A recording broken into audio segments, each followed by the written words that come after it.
said, "Arms."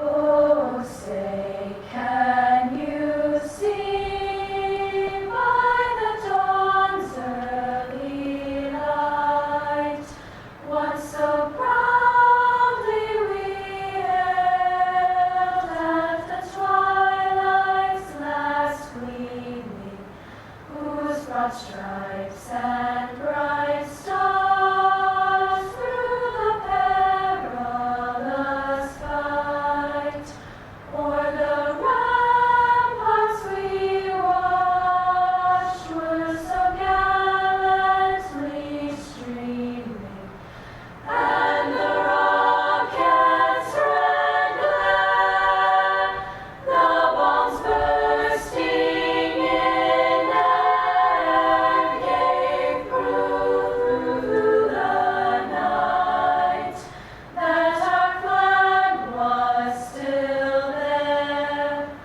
Oh, say, does that star-spangled banner yet wave o'er the land of the free and the home of the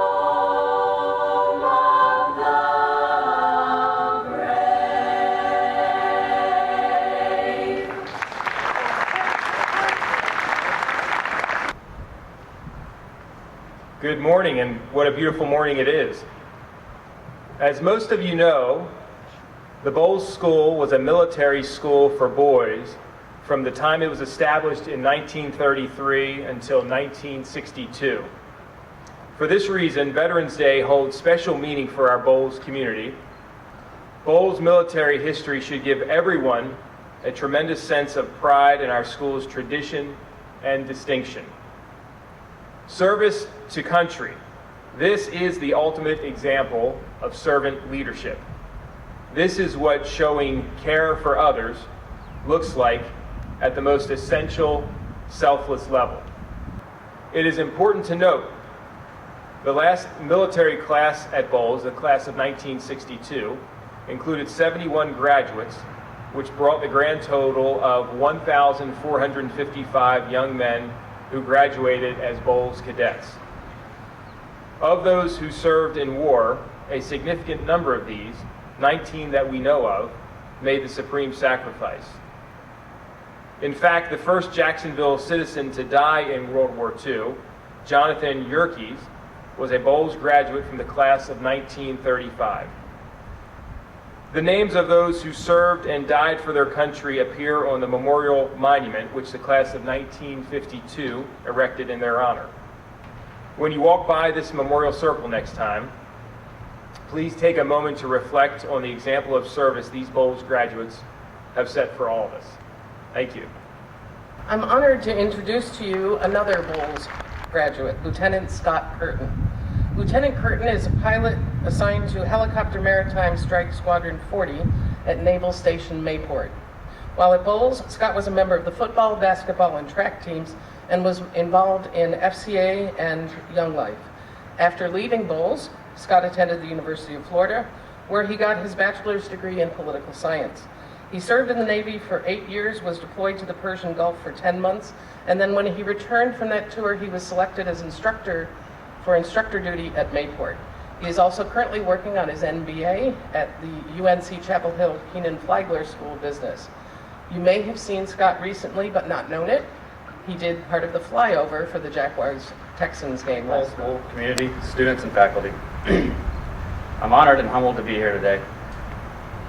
Every day I'm proud to represent the Bolles and Jacksonville community wearing this uniform. I gave it some thought over the weekend, and I could, without too much difficulty, come up with quite a few members from the Bolles community that are currently serving in the United States military. Some of the names that came to mind of me were Mitchell Belger, Kyle and Travis Thurman, Clint Sovey, and Lloyd Regas, just to name a few. I'm honored to be here and represent all of those who wear the uniform. Many of you here today are 18 years old. I want you to, if you could for a moment, imagine yourself at your age, maybe 6 months from now, in the military, somewhere in a far-off place in the heat of battle, surrounded by enemy with very little chance of survival. We made many distress calls for an evacuation. Enemy fire is heavy, and its immediate evacuation is probably not possible. You've been told that no one's coming to aid. All evacuation helicopters and aircraft have been told the area is too dangerous. And you start to think of your days back here at Bolles. You think of your friends and your family, and you realize you may not see them again. All of a sudden, despite all odds, you begin to hear the sounds of what turns out to be an American helicopter. The aircraft forces its way into the landing zone in order to provide aid to you and the personnel there and evacuate them. On November 14th, 1965, this exact thing happened. During Vietnam War, a U.S. battalion was surrounded by the enemy in an area known as Landing Zone X-Ray. In the heat of battle, when all hope was lost, an unarmed helicopter came to their aid, bringing much-needed supplies and ammunition.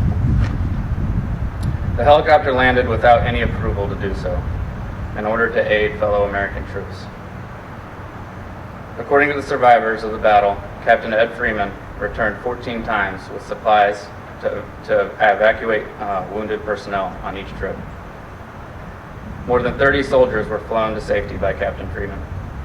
Only after the completion of the mission was it realized that Captain Freeman had been shot multiple times during the flight. In 2001, President Bush awarded Captain Freeman with the Medal of Honor for his heroic acts that day. Most military members do not have a story like Captain Freeman. My story begins on September 11th, 2001. I was right here on Bolles campus in Bill Hillenbrand's American History class.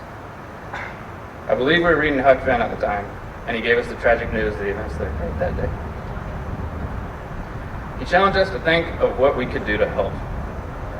He was not asking us to join the military, but I knew I would at that point. I went to the University of Florida and joined the UF NROTC program, much like the color guard that's here today. After graduation, I went to flight school and eventually became a helicopter pilot in the United States Navy. My first tour was in San Diego with Helicopter Maritime Strike Squadron 75, the Wolfpack. In my 3 years with the Wolfpack, I spent 2 years underway to include a 10.5-month deployment to the Persian Gulf. I flew operational missions in support of Operation Enduring Freedom. I flew humanitarian aid operations, medevacs, counter-piracy operations off the coast of Somalia, surveillance missions, reconnaissance missions, and many more. That all sounds pretty neat, and trust me, I do have some stories, none like Captain Freeman's, but I do have some stories. For me, though, the most challenging thing I had to do on deployment was miss my wife's pregnancy.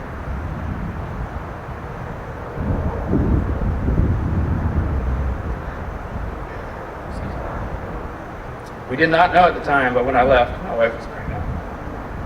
By the time we found out, I had already left and been gone for a few months. I was due to be home in September. My daughter was going to be born in October. Sometime in late August, I found out that I was going to be extended on deployment. My daughter was born on October 5th, and I didn't get home until November 14th.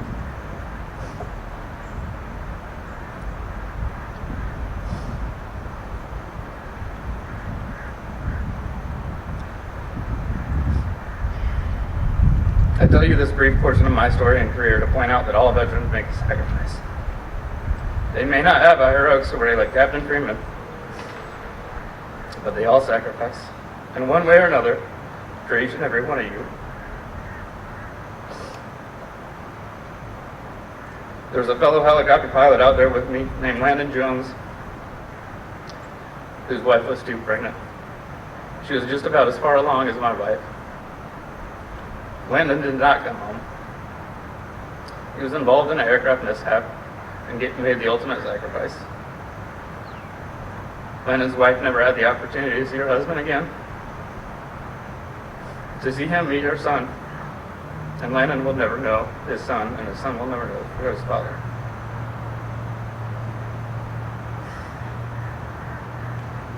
Military families sacrifice their lives, much the same as the service member, in support of their active duty spouses.